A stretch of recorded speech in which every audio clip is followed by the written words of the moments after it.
Welcome into the First Alert News Center. I'm Hannah Burbank, and here are today's top stories, starting with story number 5. Richland School District 1 officials are asking for the Board of Commissioners to approve funding so they can complete the construction of an embattled early learning center that's under scrutiny from the South Carolina Department of Education. An agenda for Tuesday night's meeting shows that Richland 1's Director of Procurement and Warehouse Services is asking approval for a more than $24.9 million contract to finish construction on the Vince Ford Early Learning Center. This action item will be brought before the board, and the board will then decide whether or not they will take a vote on it, discuss it, and approve or deny it. WIS is attending the meeting, and we'll be sure to update you both on air and online at WISTV.com. Moving on to our fourth top story. An hour after a 21-year-old man was baptized in a Texas lake, police say he died, saving a teenage girl from his church group from drowning. Lincer Lopez visited Lake Waxahachie on Saturday afternoon with a church group from Garland, Texas. He and several other members of the church were baptized in the lake during the trip.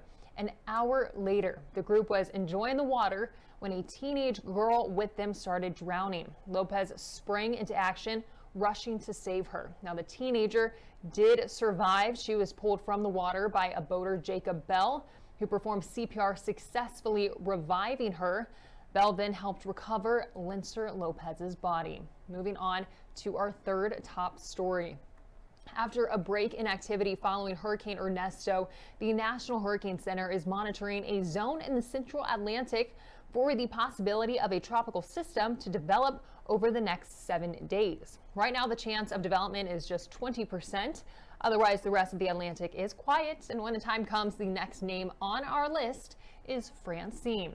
But we're going to take a quick break, and we'll be back with the rest of our top stories after this. When I think about the big stories in South Carolina, my mind always comes here to our South Carolina State House because of real stories that affect real people in our community. I think back on the huge teacher rally, thousands of teachers from across our state coming here to the South Carolina State House to rally with SC for Ed. In my mind, this is the heartbeat of democracy, of advocacy, of equity, of justice, and what makes our community such a special place. WIS 10, connection happens here. Welcome back to today's top stories. We pick back up with story number 2. 2 years and 4 months after a terrifying shootout at the Columbiana Center Mall over Easter weekend, one of the suspects in the case was back in a courtroom on Monday to argue that he fired his weapon in self-defense. 24-year-old Joanne Price is one of 3 charged in the mass shooting at the Harbison Boulevard Mall on April 16, 2022.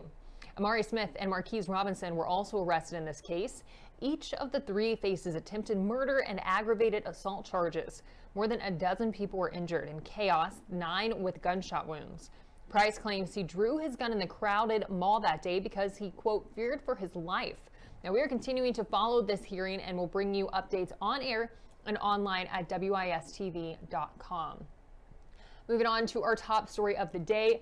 A woman is seeking justice in the death of her 27-year-old brother, claiming their father is responsible for his death.